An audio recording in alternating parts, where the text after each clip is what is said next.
প্রথম নাম্বার আয়াতে করিমা সূরা ইউনুস পারা নাম্বার 11, আয়াত নাম্বার হচ্ছে 63। এরপর আরেকটা আয়াত, সেই আয়াতে করিমা 9 নাম্বার পারা সূরা আনফাল, আয়াত নাম্বার হচ্ছে 34। পাশাপাশি আরেকটি আয়াত পারা নাম্বার 25 সূরা জুহরাফ, আয়াত নাম্বার হচ্ছে 67। এই তিনটি আয়াতকে সামনে রেখে আমি গুনাহগার আপনাদের খেদমতে আজকের আলোচনা রাখব। আল্লাহ পাক আমাদের সবাইকে কোরআন সুন্নাহ মোতাবেক,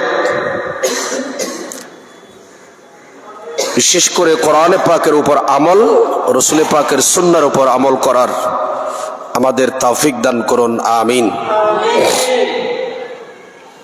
পাশাপাশি আমার সামনে দেখতে পাচ্ছেন কোরআনুল কারীম।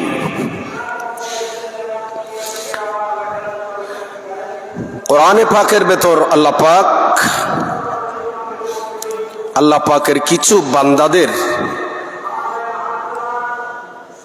পজিশন, দরজাতকে আল্লাহ খুদ নিজেই বুলন্দ করেছেন। যেমন ওলি কারা, ওলি কাদেরকে বলা হয়? আমার আল্লাহ বলেন, ইন আউলিয়াউহু ইল্লাল মুত্তাকুন, যাদের ভেতর তাকওয়া আছে, যারা তাকওয়াবান, তাদেরকে আমার আল্লাহ পাক ওলি বলেছেন। সুবহানাল্লাহ। পাশাপাশি হাদিসে পাকে আমার রাসূল বলেছেন, যাদের চেহারা দেখলে আল্লাহ পাকের কথা, দ্বীনের কথা, ধর্মের কথা, আখিরাতের কথা, কবরের আযাবের কথা, যাদের চেহারা দেখলে সৃষ্টিকর্তার কথা মনে হয়, এদেরকে বলা হয় ওলি। সুবহানাল্লাহ। হুজুর সরকারে গরিব নওয়াজ আতায়ে রসুল, ওনার অবদান গত যে মাস আমাদের থেকে অতিবাহিত হয়েছে, সেটা খলিফাতুর রাসূল সাইয়েদনা আবু বকর সিদ্দিক রাদিয়াল্লাহু তাআলা আনহুর ওফাতের মাস। আমি মসজিদে এই হাদিস বলেছিলাম, হুব্বু আবি বকর ওয়া শুকরুহু ওয়াজিবুন। আমার নবী বলেন, আবু বকরকে মহব্বত করা, ভালোবাসা এবং সিদ্দিক আকবরের অবদান স্বীকৃতি দেওয়া, শুকরগুজার করা ওয়াজিবুন আলা কুল্লি উম্মাতিন। আমার নবী বলেন, আমার সমস্ত উম্মতের উপর আমি ওয়াজিব করে দিলাম আবু বকর সিদ্দিককে মহব্বত করা, ভালোবাসা এবং সিদ্দিক আকবরের অবদানকে স্বীকার করে এহসানকে মেনে নেওয়া। সাহাবী হিসেবে আবু বকর সিদ্দিকের অবদান ইসলামের ক্ষেত্রে এত বেশি, আমার আল্লাহ পাকের কুদরতের হাত থেকে নিয়ে আবু বকর সিদ্দিকের অবদানকে আমার রাসূল কিয়ামতের ময়দানে পরিশোধ করবেন। সুবহানাল্লাহ। ঠিক পাশাপাশি যদি ভারত উপমহাদেশে হুজুর সরকারে গরিব নওয়াজের অবদানকে যদি আমরা সামনে নিই, তাহলে আমরা দেখতে পারবো সিদ্দিক আকবর রাদিয়াল্লাহু তাআলা আনহুর অবদান ইসলামের মধ্যে সাহাবী হিসেবে আর ভারত উপমহাদেশে গরিব নওয়াজের অবদান দেখা যাচ্ছে। এটাও আমাদেরকে গরিব নওয়াজের অবদানকে স্বীকার করা। আমরা যারা মুসলমান হিসেবে, সাহাবীর ক্ষেত্রে রসুল ওয়াজিব করেছেন, আর গরিব নওয়াজের ক্ষেত্রে ওয়াজিব না হলেও অন্ততপক্ষে গরিব নওয়াজের অবদান, গরিব নওয়াজকে স্মরণ করা আমরা যারা মুসলমান আমাদের নৈতিক দায়িত্ব মনে করি। खैरात लेने आ गए मांगते तुम्हारे ख्वाजा, भर दीजिए दामन मुरादों से हमारे ख्वाजा, मेरे ख्वाजा पिया, मेरे ख्वाजा पिया, मेरे ख्वाजा पिया सलाम।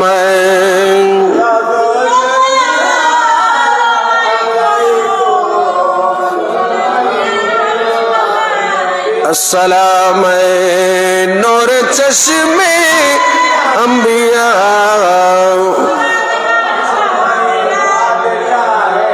हुजूर সরকারে গরিব নওয়াজ, আমরা তো টাকা পয়সা রোজগার করার জন্য এক দেশ থেকে অপর দেশে যাই। গরিব নওয়াজ হিন্দুস্তানে এসেছে টাকা পয়সা রোজগার করার জন্য নয়, নিজের বাবার ধন সম্পদ, আঙ্গুর বাগান, পয়সাওয়ালার ছেলে, সবকিছু বিক্রি করে ফকির মিসকিনদেরকে দিয়ে ওনার পীর মুর্শিদ খাজা ওসমান হারুনি রাদিয়াল্লাহু তাআলা আনহুর সাথে আল্লাহর গরহানায় কাবায় হজ করতে গেলেন। আর ওখান থেকে মদিনাতুল মুনাওয়ারায় আমার রসুলের রওজায়ে আতাহারে জিয়ারতে গেলেন। জিয়ারতে যখন গিয়েছেন তখন ইনি আমার রসুলের রওজা পাকে সালাতু সালাম দিলেন। রসুল পাক সাল্লাল্লাহু তাআলা আলাইহি ওয়াসাল্লামের আওলাদ ইনি, একদিকে হাসানি অপরদিকে হুসাইনি, আমার রসুলের সাথে ডাইরেক্ট নিসবত।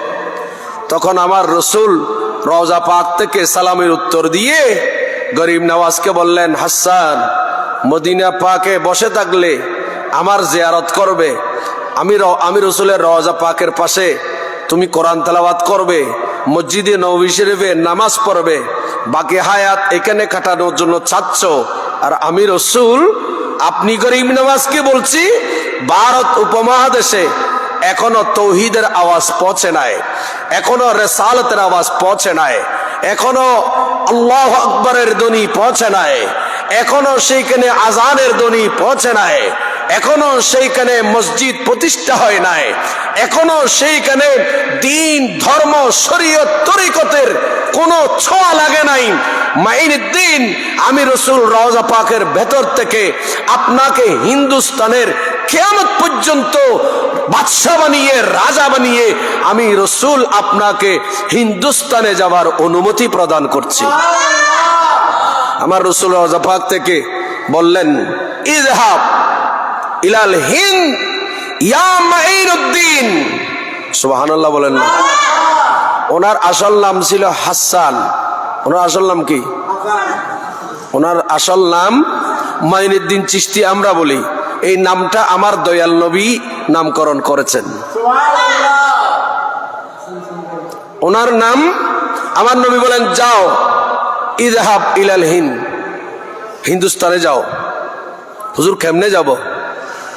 আজকাল আমরা দেখি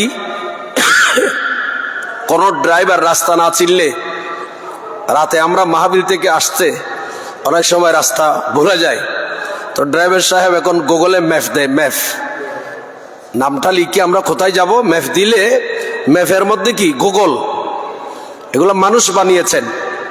বর্তমান যুগে মিডিয়ার যুগ, স্যাটেলাইটের যুগ, এই মিডিয়ার যুগে যে গুগল, যে ম্যাপ আছে, সেই ম্যাপ আপনাকে কিসের মাধ্যমে, নেটের মাধ্যমে, ইন্টারনেটের মাধ্যমে আপনাকে রাস্তা দেখায়। তো যদি হারিয়ে যাওয়া রাস্তা কোনো ম্যাপ দিয়ে, গুগল ম্যাপ দিয়ে যদি কাউকে এই গুগল যদি রাস্তা দেখাতে পারে, ম্যাপ যদি আপনাকে রাস্তা শনাক্ত করে দিতে পারে, তো আমার রসুলের নবুয়তের পাওয়ার গুগলের পাওয়ারের চাইতে কম না বেশি? যারা বলেন তা আমার রসুল নবুয়তের গুগল দিয়ে নবুয়তের ম্যাপ একে বেলায়েতের সম্রাট হুজুর গরিব নওয়াজকে এই হিন্দুস্তানের ম্যাপটা দিলেন, কোত্থেকে কোথায় যাবেন বড় করে বলুন।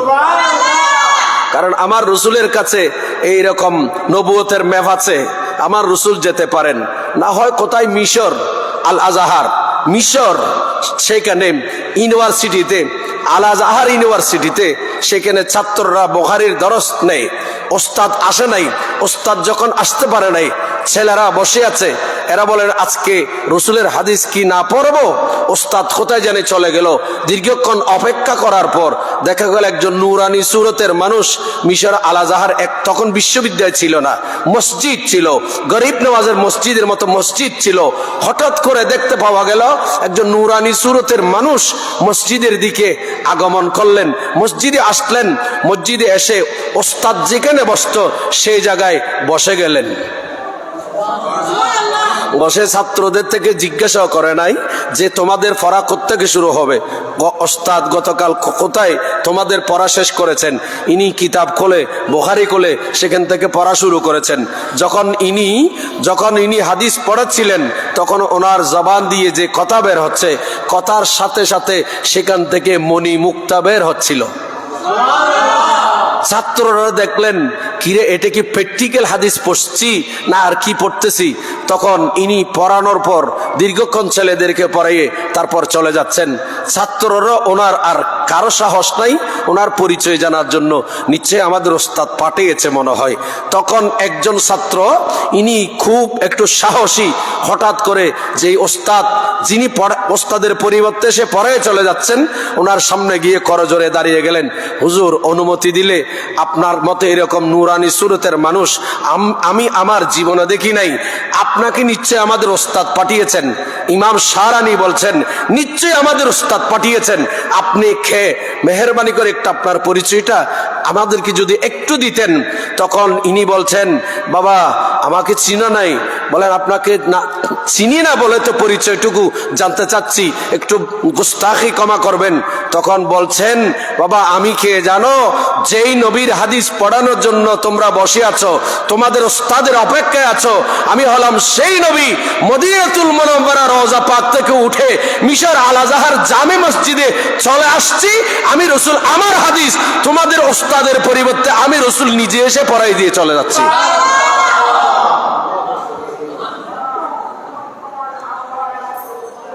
আমার রসুলের পাওয়ার এমন। আচ্ছা কোথায় মিশর আল আজাহারে যেতে হলে আমি আপনি কি সোজা যেতে পারবো? রাস্তা চিনতে হবে না? কারণ আমার রসুলের নবুয়তের রাডারে, নবুয়তের ম্যাপেটা এমন, সেখানে আর কারো থেকে জিজ্ঞাসা করতে হয় না। গুগল ম্যাপের চাইতে, গুগল ম্যাপ মানুষে বানিয়েছেন, গুগল ম্যাপ বর্তমান বিজ্ঞান বানিয়েছে, আর আমার রসুল তো বিজ্ঞানের বিজ্ঞানী। শুধু সেই জায়গায় নয়, শুধু সেই জায়গায় নয়, আল্লামা শেখ শরফুদ্দিন বুসরি রাদিয়াল্লাহু তাআলা আনহু, বাসরা ওনার বাড়ি, ইরাকের বাসরায় ওনার বাড়ি, ওনার প্যারালাইসিস হয়েছে, ইনি উঠতে বসতে পারছেন না, এমন রোগ। প্যারালাইসিস রোগের ওষুধ এখনো আবিষ্কার হয়েছে কিনা আমার জানা নাই, তবে যারা একটু ব্যায়াম থেরাপি দিয়ে হয়তো সেখানে হাজারের মধ্যে দুই একটা হয়তো ভালো হলেও হতে পারে।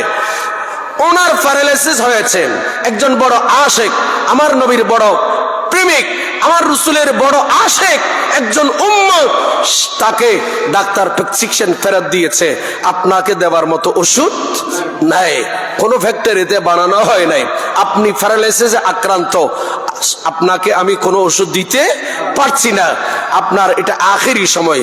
তখন ইনি দুই চোখের পানি ছেড়ে দিলেন।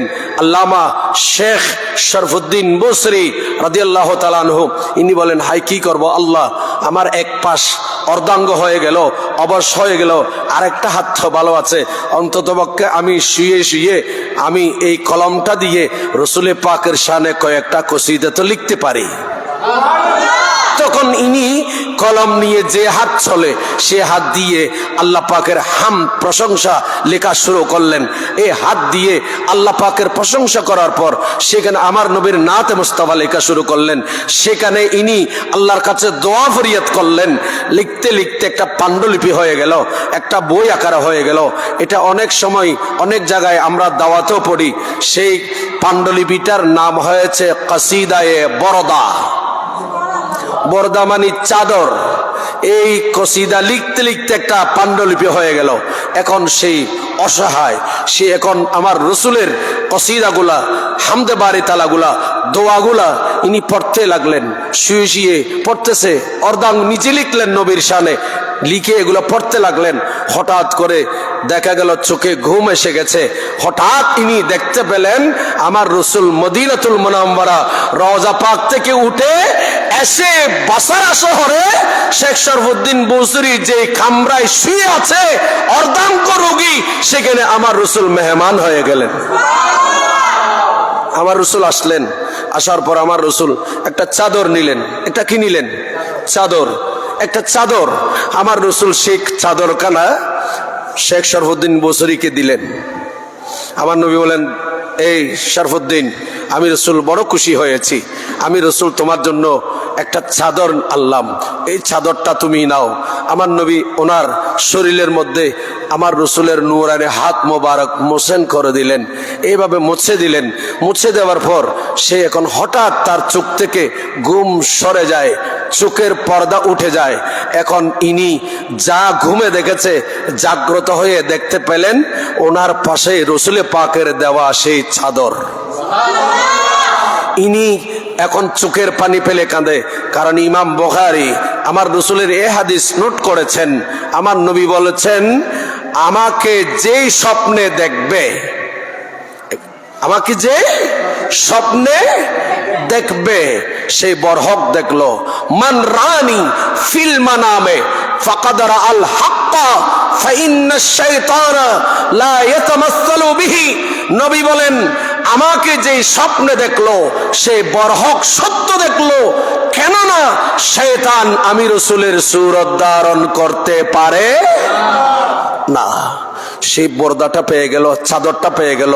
তখন ইনি এই কসিদাটার নামকরণ করলেন কসিদায়ে বরদা। সুবহানাল্লাহ বলতে পারবো না? আচ্ছা, রসুল পাক সাল্লাল্লাহু আলাইহি ওয়াসাল্লাম ইন্তেকাল করেছেন আরো শত শত শত শত বছর আগে। এখন তো ১৫০০ বছর হচ্ছে। আচ্ছা, আল্লাহর রসুলকে কি সাহাবায়ে কেরাম সেখানে কি রওজা পাকের ভেতরে কি চাদর দিয়েছিলেন মানুষকে উপহার দেওয়ার জন্য? হ্যাঁ হ্যাঁ। নাকি আমার রসুল কোনো বাজার থেকে কিনে আনছেন? কারণ আল্লাহ আমার রসুলকে এমন বাদশাহ বানিয়েছেন, আমার রসুল দুনিয়ারও বাদশাহ, কাল আখিরাতেরও বাদশাহ। আমার রসুলের হাতে বাদশাহী। একটু বড় করে বলুন।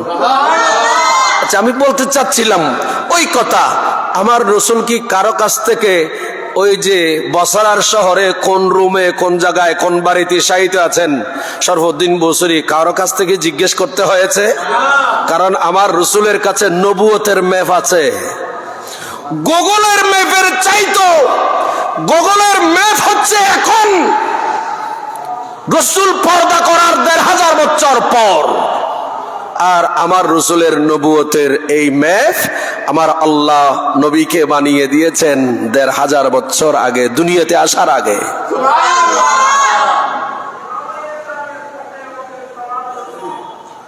তো সেই নবী সরকারে গরিব নওয়াজকে কি দিলেন? হিন্দুস্তানে চলে যান, এই যে ম্যাপ, কিভাবে যাবেন? এইভাবে যাবেন। সুবহানাল্লাহ বলেন। আসলেন, খুব মনোযোগ। কোরআনে পাক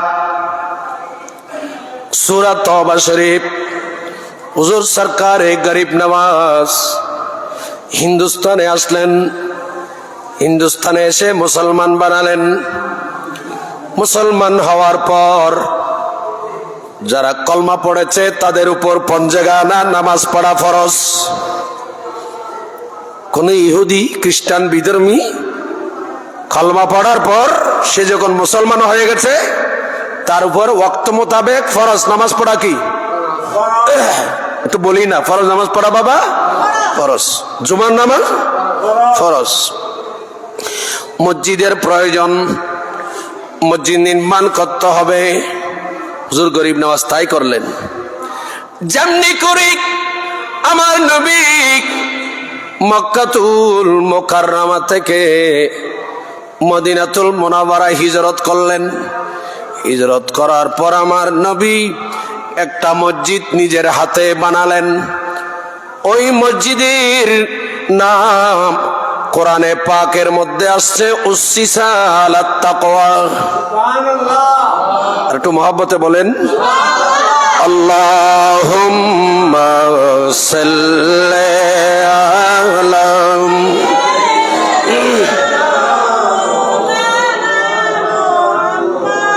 ওয়া আলা আলি সাইয়্যিদিনা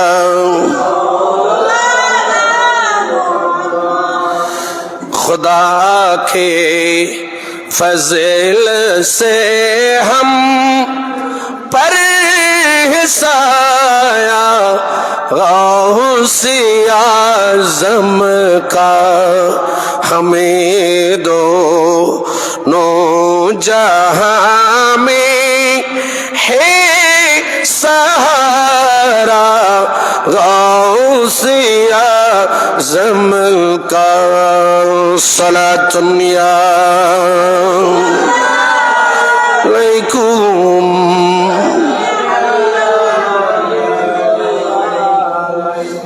আপনাদের কষ্ট হয়? হ্যাঁ হ্যাঁ, কোরআনুল কারীম।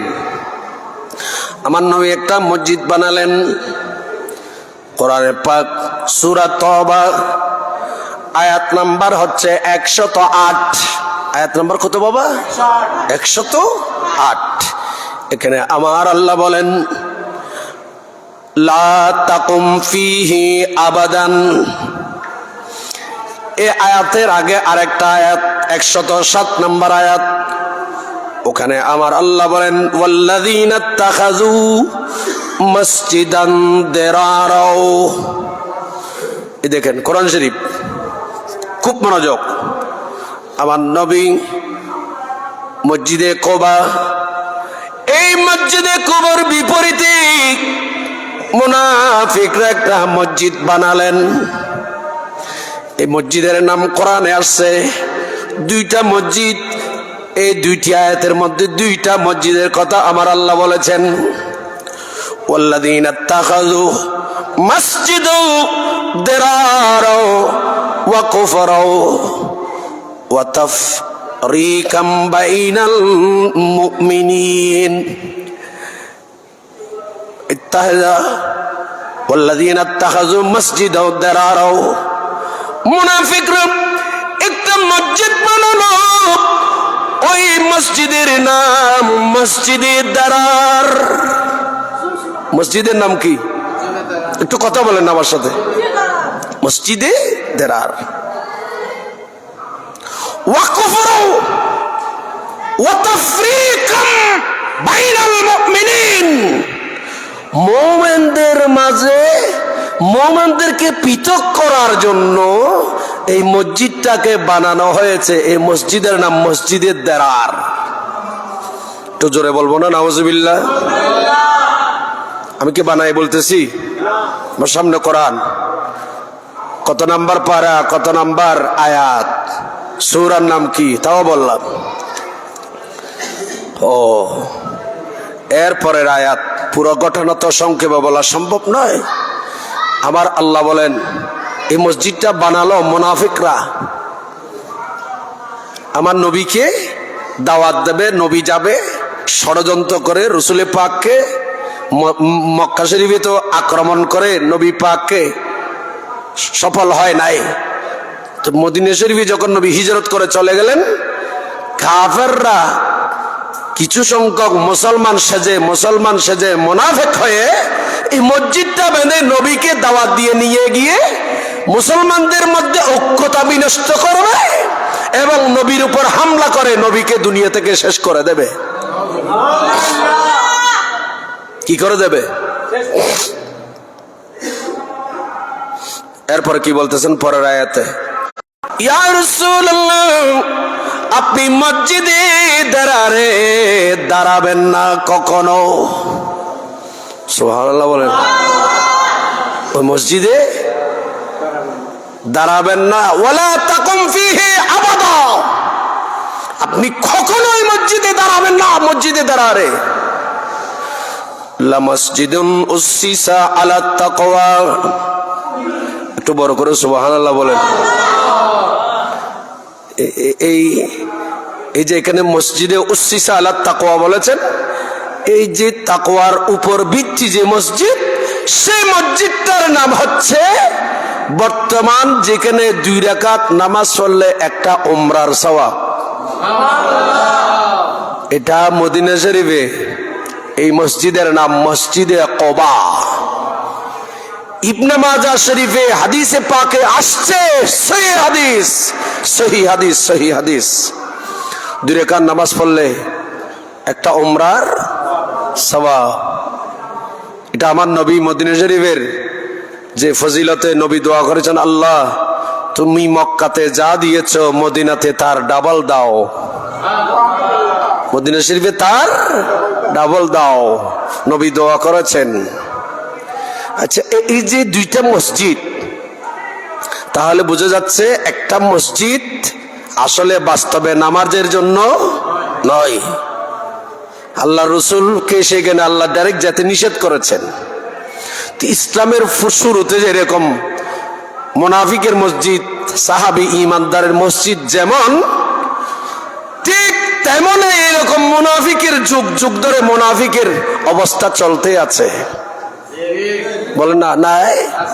এখন বোঝা যায় কিছু মসজিদে বাস্তবিক কোরআন সুন্নাহর কথা চলে মিম্বরে, আর কিছু মসজিদে কোরআন সুন্নাহর অর্থাৎ আল্লাহ পাকের তৌহিদের কথা বলা হলো, রসুল পাকের রিসালাতকে নিয়ে অনেক সময় কটাক্ষ করা হচ্ছে, ঠিক না? বলেন না? শুধু সেখানে নয়, আজ মাঠে ময়দানে আমরা চোখে দেখতে পাচ্ছি যে এই কথা কোনোদিন কাফেররা বলে নাই। কাফেররা বলতো, আমার আল্লাহ নিষেধ করে দিয়েছেন, কাফেররা যা বলতো এই পর্যন্ত আমাদের বয়স, সেটা সুন্নি হোক, গায়রে সুন্নি হোক, এই হোক সে হোক, যে মতাদর্শের হোক, কোন মুসলমান আল্লাহ রসুলের শানে এইরকম বাক্যগুলা উচ্চারণ করে নাই। আমরা এখন নতুন নতুন কিছু বাক্য আমাদের মতো কিছু হুজুরদের এত দুঃসাহস হয়েছে যে রসুল পাকের শানমানের উপর কাউবয় শব্দ বলে, সে যখন বলুক, এখন বলুক, পরে বলুক, যখনই বলুক, এইরকম শব্দ বলে রসুল পাকের উপর যে আক্রমণ করা, এটা কোনো ঈমানদারের পক্ষে সম্ভব নয়। বলো হুজুর তার দলিল আমি দেখাই। এবার আপনাদের কষ্ট হইতেছে, কিন্তু রসুল পাকের উপর যদি এক ফোঁটাও যদি রসুল পাক সাল্লাল্লাহু তাআলা ইসলামের উপর যদি কটাক্ষ করে কথা হয়, মান ইস্তাহাফা বিজানাবিহি সাল্লাল্লাহু তাআলা আলাইহি ওয়াসাল্লাম, আমার রসুলের শানে কেহ হালকা ধরনের যদি কোনো প্রকারের কটূক্তি, কোনো প্রকারের বেয়াদবিমূলক কথা বলা হয়, তার ঈমান কিন্তু চলে যাবে। এটা যদি এখন ফারুক আজমের যুগ হতো, এটা যদি এখন সাইয়েদনা উসমান যুন্নুরাইন রাদিয়াল্লাহু তাআলা আনহুর যুগ হতো, তাহলে যারা নবী রাসূল পাকের শান-এ-মানের উপর কটাক্ষ করে এবং কুরুচিপূর্ণ শব্দ রাসূল পাকের শানে বলে, ফারুক আজম থাকলে তাদের গর্দান থাকতো না। কথা বলেন ঠিক না? নাই, আফসোস লাগতেছে। আল্লাহ পাক, আমরা দোয়া করবো আল্লাহ তাদেরকে হেদায়েত নসিব করুন। কোরআনে পাকের এই আয়াত অনেক সময় এখানে তেলাওয়াত হয়েছে, ওয়াজও করেছি। আমার আল্লাহ বলেছেন, ইন্নাল্লাযীনা ইউযুনাল্লাহা ওয়া রাসূলাহু, আল্লাহ এবং আল্লাহ রাসূলের সাথে যারা গুস্তাহি করবে, বেয়াদবি করবে, আল্লাহ আল্লাহর রাসূলকে কষ্ট দেবে। আযা ইউজি মানি ইন্নাল্লাযীনা ইউযুনাল্লাহ, যারা আল্লাহ পাককে কষ্ট দেবে, ইউযুনাল্লাহ ওয়া রাসূলাহু, যারা আল্লাহ আল্লাহ রাসূলকে কষ্ট দেয়, লানাহুমুল্লাহ, তাদের উপর আল্লাহর লানত, ফিদ দুনিয়া ওয়াল আখিরাহ, দুনিয়া তো আল্লাহর লানত, আখিরাত তো আল্লাহর লানত। নাউজুবিল্লাহ বলবেন না? কাদেরকে কষ্ট দিলে? আল্লাহ এবং আল্লাহর রাসূলকে কি দিলে? কষ্ট দিলে। তাদের উপর দুনিয়ায়ও লানত, বলেন না আখিরাতও লানত। তাহলে রাসূল, আল্লাহ এবং আল্লাহর রাসূলকে কষ্ট দেওয়া যাবে না। আসুন এবার সূরা বাকারা শরীফ 104 নম্বর আয়াত। 100 কত বাবা? 4 নম্বর। আপনাদের কি কষ্ট হয়? খুব মনোযোগ। ইয়া আইয়ুহাল্লাযীনা আমানু, খুব মনোযোগ। লা তাকুলু রাআইনা ওয়া কুলু উনজুরনা ওয়াসমাউ ওয়ালিল কাফিরিনা আযাবুন আলীম। একটু বড় করে বলুন না নাউজুবিল্লাহ, জোরে বলেন নাউজুবিল্লাহ। আর আল্লাহ কি বলেন দেখেন, ইয়া আইয়ুহাল্লাযীনা আমানু, আমানু বলে ডেকেছেন কাদেরকে? কথা বলে না। আমানু বলে ঈমানদারদেরকে ডেকেছেন। কাদেরকে? এখানে আমার আল্লাহ ইয়া আব্দি, এ আমার বান্দা বলে ডাকে নাই। বান্দার ভেতরে ইহুদি আছে, বান্দার ভেতর জুম্মাও আছে, বান্দার ভেতর চাকমাও আছে, বান্দার ভেতর নাসরাও আছে, বান্দার ভেতর মুসলমানও আছে, বান্দার ভেতর আমাদের দেশে বা বিশ্বে যত ধর্ম আছে সমস্ত ধর্মের মানুষ আছে। আমার আল্লাহ পাক এখানে আল্লাহ পাক ইয়া ইবাদি বলে ডাকে নাই, ডেকেছেন ইয়া আইয়ুহাল্লাযীনা আমানু, হে ঈমানদারগণ। কাদেরকে ডেকেছে? তাহলে যারা বেঈমান মুনাফিক এরা বাহির হয়ে গেছে, ঠিক কি না? ইহুদি নাসারা বাদ, মুনাফিক বাদ, বেঈমান বাদ। শুধু ঈমানদারদেরকে ডেকেছেন। ডেকে বলেন লা তাকুলু রাআইনা, তোমরা আমার নবীকে রায়না বলে ডাকিও না। রায়না শব্দের দুইটা অর্থ, রাইনা একটু টেনে পড়লে একটা দিয়ে যদি বলেন তাহলে রাকাল হবে, রাকাল। আর যদি রায়না বলে ডাকি, বলে একটু আপনি আমাদের দিকে দেখেন। কয়টা শব্দ? অর্থ কয়টা? অর্থ কয়টা? দুইটা। আমার রাসূলকে যখন কাফেররা আমার নবীকে ছাগল গরু চরানেওয়ালা, ছাগল চরানেওয়ালা বলে গালি দিত। নাউজুবিল্লাহ। আরেকটা, আমি কি কারো নাম ধরতেছি? আমি কিন্তু কোরআন শরীফ তেলাওয়াত করে শুনাইতেছি, তরজমা করতেছি। এখন কোরআন শরীফের স্বাভাবিক শুদ্ধ তরজমাটাও আমার করতে কিয়ামত হয়ে যাচ্ছে, সেখানে আয়াতের তাফসীর, এটা তো অনেক উপরের জিনিস। কথা বলেন ঠিক না বেটি? যেখানে কোরআন শরীফের আয়াতের তরজমা করতে যদি ভুল করে, আমি সেই হুজুর, আমি হুজুর, এই আয়াতের তরজমা করতে যদি আমার ভুল হয়, তো আমি তাফসীর কেমনে করব? কথা বলেন ঠিক কিনা? খুব মনোযোগ। আবার আল্লাহ বলেন লা তাকুলু রায়না। সাহাবা ইকরাম নবীকে বলেন, সাহাবা ইকরাম বলতেন হুজুর আপনি আমাদের দিকে একটু দৃষ্টি দেন, একটু দৃষ্টি দেন। আর এই জায়গায় কাফেররা, আবু জেহেল, আবু লাহাব, তারা আমার নবীকে বলতো রাইনা, এ রাকাল। নাউজুবিল্লাহ। ঈমানদারের নাউজুবিল্লাহ হয় নাই। এটা কোরআন শরীফের আয়াত। পৃথিবীর সমস্ত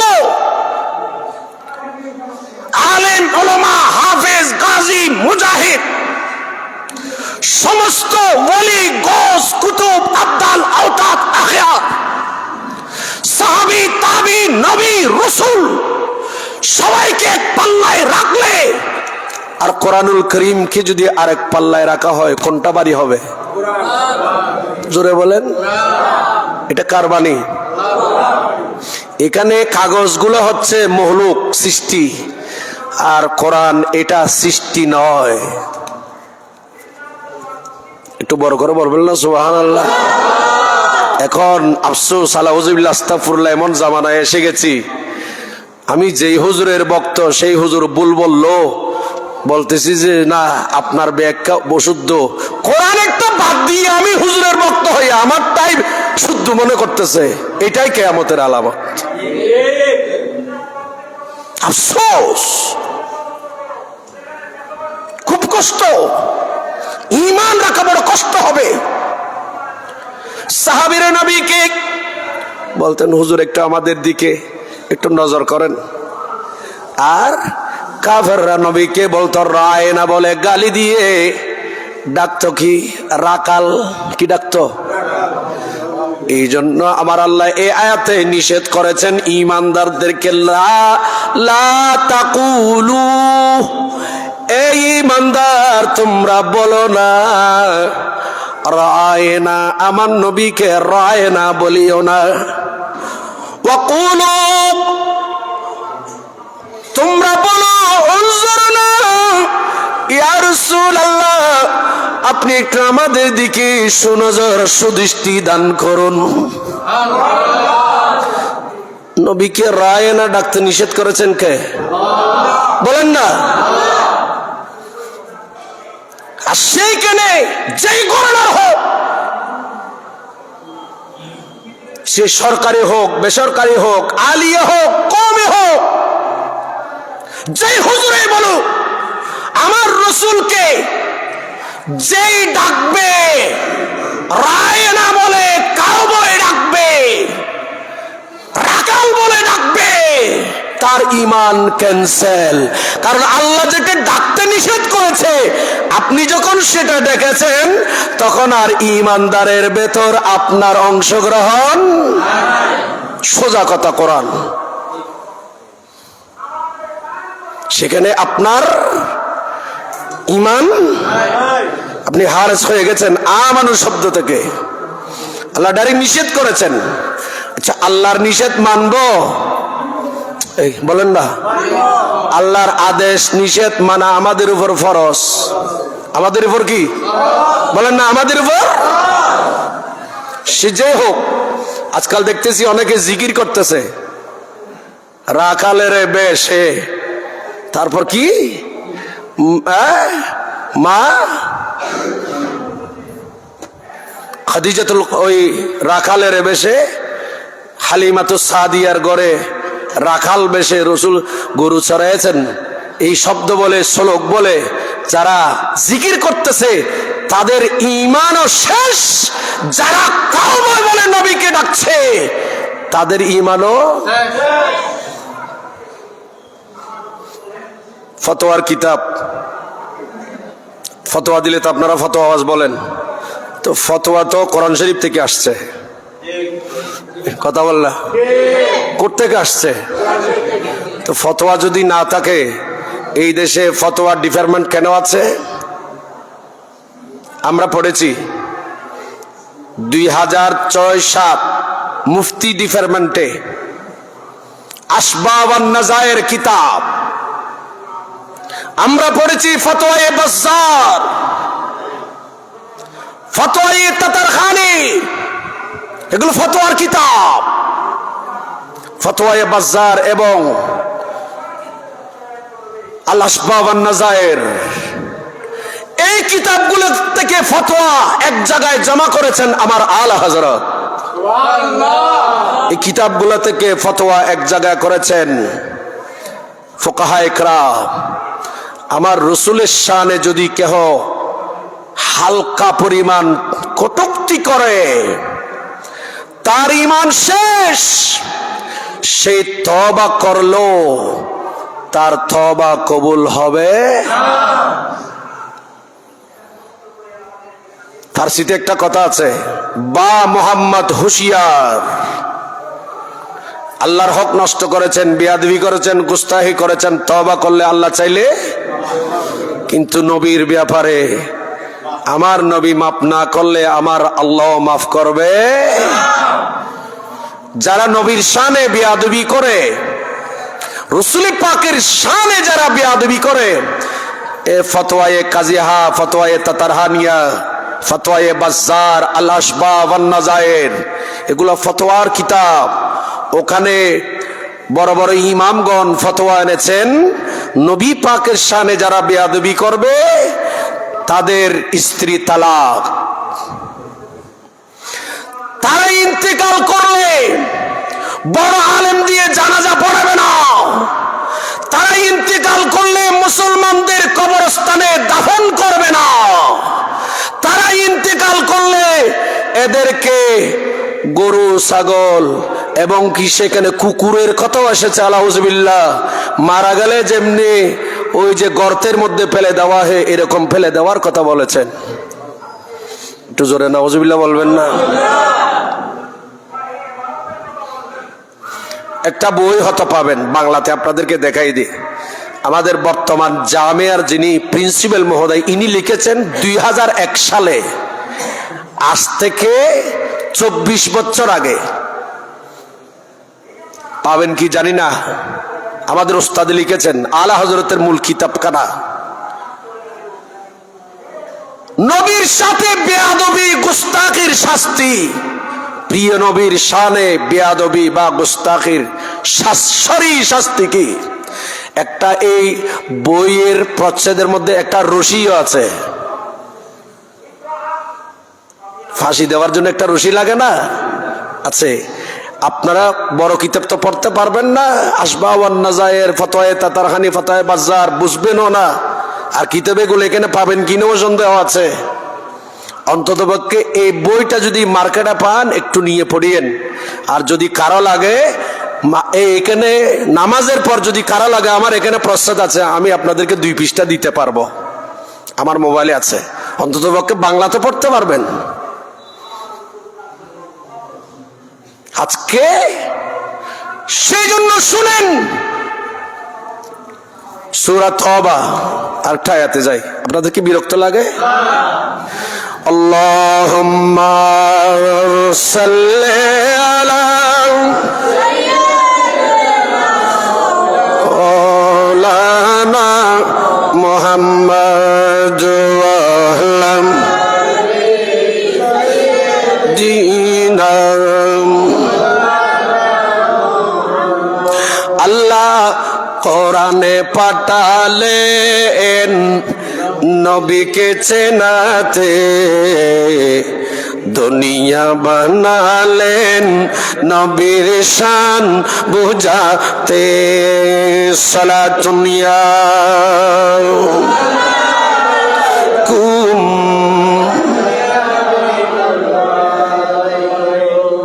আপনাদের কষ্ট হচ্ছে বাবা? খুব একেবারে আমি একেবারে মুলাখাস কথাটা একেবারে সংক্ষেপে বলছি, শুনুন। قل لا يستوي الخبيث والطيب ولو أعجبك كثرة الخبيث। কোরআন শরীফের আয়াত। আমার আল্লাহ বলেন, নবী আপনি বলে দিন, লা কুল লা ইয়াস্তাবিল খাবিস ওয়ালিত তাইয়্যিব, নবী আপনি বলে দিন পবিত্র অপবিত্র, তাইয়্যিব মানে পবিত্র, খবিস মানে অপবিত্র। পবিত্র অপবিত্র বরাবর নয়। ভালো খারাপ দুটোটা বরাবর? বলেন না বরাবর? আমার আল্লাহ নিজে বলেন, ওয়ালাউ আজাবাকা কাসরাতুল খবিস, যদি বা খবিস আশ্চর্য লাগে খবিসের কাজ দেখলে। বলেন বলেন। এই জন্য বাবা খেয়াল করেন, খুব মনোযোগ। বেশি মানুষ হলে এটা হকের দলিল, কথা বল, হকের দলিল নয়, হকের দলিল নয়। যদি হকের দলিল হতম, ওই যে ইসলামের প্রথম যুদ্ধ মুসলমানদের সংখ্যা মাত্র ছিল 313 জন, কাফেরদের সংখ্যা ছিল 1000-এর অধিক। কথা বলেন। আর যদি বেশি মানুষ হলে, যদি হকের দলিল হতো, তাহলে কাফেরের সংখ্যা তো বেশি ছিল। তাহলে বেশি মানুষ হকের দলিল নয়। দ্বিতীয় আসেন এইভাবে অনেক যুদ্ধের ক্ষেত্রে বলবো। এবার আস্তে আস্তে কারবালার ময়দানে আছেন। 61 হিজরিতে ময়দানে কারবালায় নবীর আওলাদ সহ সংখ্যা ছিল মাত্র, শহীদ হয়েছে 72। আর সব মিলে জীবিত যারা ছিল সব মিলে ধরলাম 100-এর কাছাকাছি, ঠিক না? কারবালার ময়দানে ইয়েজিদি সৈন্য ছিল 22,000। তার বিপরীতে নবীর আওলাদ সহ হকের পক্ষে ছিল শহীদ জীবিত সবাই মিলে 100-এর কাছাকাছি। বেশি মানুষ হওয়ার হকের দলিল। মাহফিলও মানুষ হয়, গানের কনসার্টও মানুষ হয়। কথা বলেন। 2001 সালে আমার একটা ক্যাসেট ও দিয়ে শুরু পত্রিকা আসছে, এখন না তখন, আজাদি পূর্বক্ষণ এই যে পত্রিকাগুলো ছিল, তখন আমি গুনাহগারের একটা ক্যাসেট বের হয়েছিল ও দিয়ে, ওগো মদিনা মনোয়ারা। একই সালে একটা গানের ক্যাসেট, ওই গানের ক্যাসেটটাও বের হয়েছিল, বলতে হচ্ছে ক্যাসেটের নাম তাও ও দিয়ে, ও প্রিয়া তুমি কোথায়। নাউজুবিল্লাহ বলবেন না? আচ্ছা, ওগো মদিনা মনোয়ারা তৌহিদের পক্ষে, রিসালাতের পক্ষে, ওলিদের পক্ষে। আর ও প্রিয়া তুমি কোথায় ইসলামের পক্ষে বুঝি। তো কোনটা বেশি বিক্রি হয়েছে? কথা বলেন না। তো গানের ক্যাসেট বেশি বিক্রি হওয়াতে কি এটা কি হক নাকি? কথা বলেন না। এখনো অনেক মসজিদে মুসল্লি বেশি হবে, সব মুসল্লির নামাজ কবুল হবে বলতে পারবো না। অনেক মাহফিলে মানুষ 1 লাখ, 2 লাখ, 5 লাখ, 10 লাখ। আবার অনেক মাহফিলে মানুষ মাত্র 4 জন, হুজুর, মাইকওয়ালা, প্যান্ডেলওয়ালা, আয়োজনকারী 2 জন। কথা বলেন। বেশি মানুষ হকের দলিল কখনো না। বলো আজ আমাকে কাসরাতুল খবিস, খবিসগণ আশ্চর্য মানুষকে দাগ লাগাবে, এত লক্ষ কোটি মানুষ, এটা খবিস, এটা খবিস। বলো আজ আমাকে কাসরাতুল খবিস। যেই মাহফিলে, যেই বক্তায়, যেই হুজুর বক্তৃতা লেখনীতে, মসজিদে হোক, মাঠে হোক, ঘাটে হোক, আমার রাসূলের বিরুদ্ধে কথা বলবে, সে হকের দলিল হতে পারে।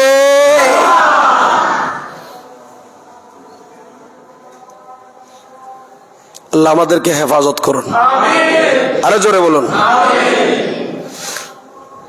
এটা আল্লাহর ঘর, মসজিদ, কোরআন। স্বাভাবিক একটা আয়াতের তর্জমা করার ক্ষমতা আমার কাছে নাই, আর আমারে বসাই দিলেন আন্তর্জাতিক মুফাসসির বলে। হাসরের মাঠে আসামি হবেন, আসামি হবেন, আসামি হবেন। আর অন্য দেশের জন্য আমার সার্টিফিকেট মজবুত হতে পারে, বাংলাদেশে বাহিরের দেশের সার্টিফিকেট গুলা দিয়ে এমনি ডাক্তারি বা অন্য সাইডে কাজ আসলো। ইসলামের ক্ষেত্রে এই বাংলাদেশে একটা ইবতেদায়ীতে চাকুরির জন্য বাংলাদেশের মাদ্রাসা বোর্ডের সার্টিফিকেট অথবা বাংলাদেশের স্কুল, কলেজ, ইউনিভার্সিটির সার্টিফিকেট ছাড়া বাহিরের সার্টিফিকেট দিয়ে বাংলাদেশের সরকারি মক্তবেও চাকরি পাওয়া যাবে না।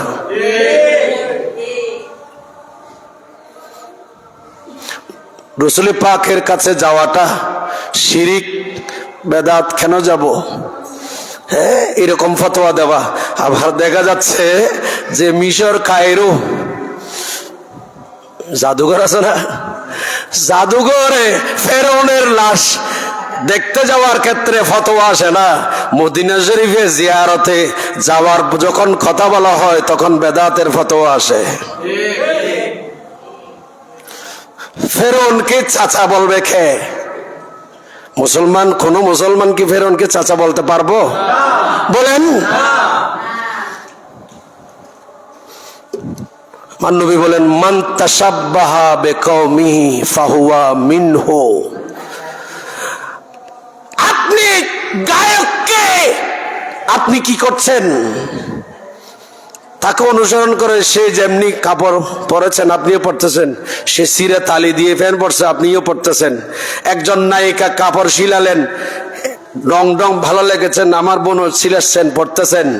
মনে রাখবেন, সে গায়ক গায়িকা নায়িকা যেখানে যাবে আপনাকে আমাকেও ওই নায়কের অনুসরণ নায়িকার অনুসরণ করলে সেখানে যেতে হবে।